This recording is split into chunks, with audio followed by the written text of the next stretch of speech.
ಈ ಕುಟುಂಬ ಸಂತೋಷದಿಂದ ಫೋಟೋ ತೆಗೆಸಿಕೊಳ್ಳುತ್ತಿತ್ತು. ಅದೇ ವೇಳೆಗೆ ಅಲ್ಲಿ ಇದ್ದ ಮಿಕ್ಕವನನ್ನು ಮೈಕ್ ಕೂಡ ತತ್ತಿವಾಗಿಸಿಕೊಂಡರು. ದೊಡ್ಡ ಹುಡುಗನು ಮೈಕ್ ಮೆಟ್ಟಿಲು ಮೇಲೆ ಕುಳಿತು ನೋಡುತ್ತಿದ್ದನು. ತಾಯಿ ಅವನನ್ನು ಕರೆದು ಕುಟುಂಬ ಫೋಟೋಗೆ ಸೇರಿಸಿಕೊಂಡರು. ಅವನಿಗೆ ಕೇವಲ 16 ವರ್ಷ. ಅವನು ದೊಡ್ಡವನಂತೆ ಕಾಣುತ್ತಿದ್ದರು. ಅವನ ಚಿಂತನೆ 6 ವರ್ಷದ ಮಗು ಹಾಗೆಯೇ ಇತ್ತು. ಅವನು 4 ವರ್ಷದಾಗಿದ್ದಾಗಲೇ ದುಷ್ಕರ್ಮಿಗಳು ಅವನ ತಾಯಿಯನ್ನು ಕೊಂದಿದ್ದರು. ಅನೇಕ ಕುಟುಂಬಗಳು ಅವನನ್ನು ದತ್ತು ತೆಗೆದುಕೊಂಡರು. ಯಾರೂ ಅವನನ್ನು ಪ್ರೀತಿಸಿಲ್ಲ. ಹಸಿವಾದಾಗ ಅವನು ಕಸದತ್ತ ತಿರುಗುತ್ತಿದ್ದು, ನಿದ್ರೆಗೆ ಧರ್ಮಶಾಲೆಯಲ್ಲಿ ಜಾಗ ಹಾಕುತ್ತಿದ್ದ. ಅದೇ ರಾತ್ರಿ ಟಾಮ್ನ ಕುಟುಂಬ ಅದೇ ದಾರಿಯಲ್ಲಿ ಹೋಗುತ್ತಿತ್ತು. ಟಾಮ್ ಮೈಕ್ನನ್ನು ನೋಡಿ ಎಲ್ಲಿಗೆ ಹೋಗ್ತಿದೀಯಾ ಎಂದು ಕೇಳಿದ. ಮೈಕ್ ಉತ್ತರಿಸಿದ, ಧರ್ಮಶಾಲೆಗೆ ಹೋಗ್ತಿದ್ದೀನಿ. ಅವನ ಮಸುಕಾದ ಬಟ್ಟೆಗಳನ್ನು ನೋಡಿ ತಾಯಿಗೆ ದಯೆಯಾಯಿತು. ಅವರು ಹತ್ತಿರ ಬಂದು ಕೇಳಿದರು, ನೀನು ನಮ್ಮ ಮನೆಯತ್ತ ಬರ್ತೀಯಾ? ಮೈಕ್ ಮೊದಲಿಗೆ ನಿರಾಕರಿಸಿದ, ಏಕೆಂದರೆ ಅವನು ಅನೇಕ ಬಾರಿ ತಿರಸ್ಕೃತನಾಗಿದ್ದ.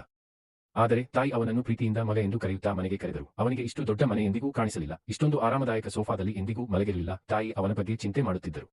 ಬೆಳ್ಳಿಗ್ಗೆ ತಾಯಿ ಹಾಲ್ಗೆ ಬಂದಾಗ ಮೈಕ್ ಈಗಾಗಲೇ ಹಾಸಿಗೆಯನ್ನು ನೀಟ್ಲಿ ಗಟ್ಟಿ ಮಾಡಿ ಮನೆ ಬಿಟ್ಟು ಹೋಗಿದ್ದ. ತಾಯಿ ಹೊರಗೆ ಬಂದು ಅವನನ್ನು ನಿಲ್ಲಿಸಿದರು. ಇಂದು ಧನ್ಯವಾದ ದಿನ. ಇಂದು ಮಾತ್ರ ನಮ್ಮೊಡನೆ ಇರು. ಮೈಕ್ ನಿಶ್ಶಬ್ದವಾಗಿ ಒಪ್ಪಿಕೊಂಡ. ಎಲ್ಲ ಊಟ ತಿನ್ನುತ್ತಿದ್ದಾಗ ಮೈಕ್ ಕೇವಲ ಸ್ವಲ್ಪ ಆಹಾರವನ್ನಷ್ಟೇ ತೆಗೆದುಕೊಂಡ. ಮಕ್ಕಳು ಟಿವಿ ನೋಡುತ್ತಾ ಖುಷಿಯಿಂದ ಊಟ ಮಾಡುತ್ತಿದ್ದರೆ ಮೈಕ್ ಮಾತ್ರ ಡೈನಿಂಗ್ ಟೇಬಲ್ ಬಳಿ ಒಂಟಿಯಾಗಿ ಕುಳಿತು ತಿಂದನು.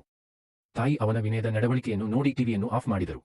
ನಂತರ ಎಲ್ಲರೂ ಒಟ್ಟಿಗೆ ಕೂತು ಊಟ ಮಾಡಿದರು. ಊಟಕ್ಕೂ ಮೊದಲು ಎಲ್ಲರೂ ಒಬ್ಬರ ಕೈ ಹಿಡಿದು ಧನ್ಯವಾದ ದಿನ ಆಚರಿಸಿದರು. ಮೈಕ್ ಭಯಗೊಂಡಿದ್ದ. ಆದರೆ ತನ್ನ ತಂಗಿಯು ಕೈ ಹಿಡಿಯಲು ಹೇಳಿದಾಗ ಅವನು ಕೈ ನೀಡಿದ. ಮರುದಿನ ತಾಯಿ ಅವನನ್ನು ಬಟ್ಟೆ ಅಂಗಡಿಗೆ ಕರೆದರು. ಆದರೆ ಬೆಲೆಯ ಟ್ಯಾಗ್ಗಳನ್ನು ನೋಡಿ ಮೈಕ್ ಖರೀದಿ ನಿರಾಕರಿಸಿದ. ಬಟ್ಟೆಗಳನ್ನು ಮಾತ್ರ ಆಯ್ಕೆ ಮಾಡಿಕೊಂಡ. ರಾತ್ರಿ ತಾಯಿ ಕೇಳಿದರು, ನೀನು ಸದಾ ಇಲ್ಲೇ ಇರಬಯಸುತ್ತೀಯಾ? 16 ವರ್ಷಗಳಲ್ಲಿ ಅನೇಕ ಮನೆಗಳಿಂದ ತಿರಸ್ಕೃತನಾದ ಮೈಕ್ ಧೈರ್ಯದಿಂದ ಹೌದು ಎಂದು ಉತ್ತರಿಸಿದ. ತಾಯಿ ನಗುತ್ತಾ ಅವನಿಗೆ ಒಂದು ಕೊಠಡಿ ಖಾಲಿ ಮಾಡಿದರು. ಮೈಕ್ ಕೇಳಿದ, ಇದು ನನ್ನ ಕೊಠಡಿಯ? ತಾಯಿ ನಗುತ್ತಾ ಹೇಳಿದರು, ಹೌದು, ಇದು ನಿನ್ನದೇ.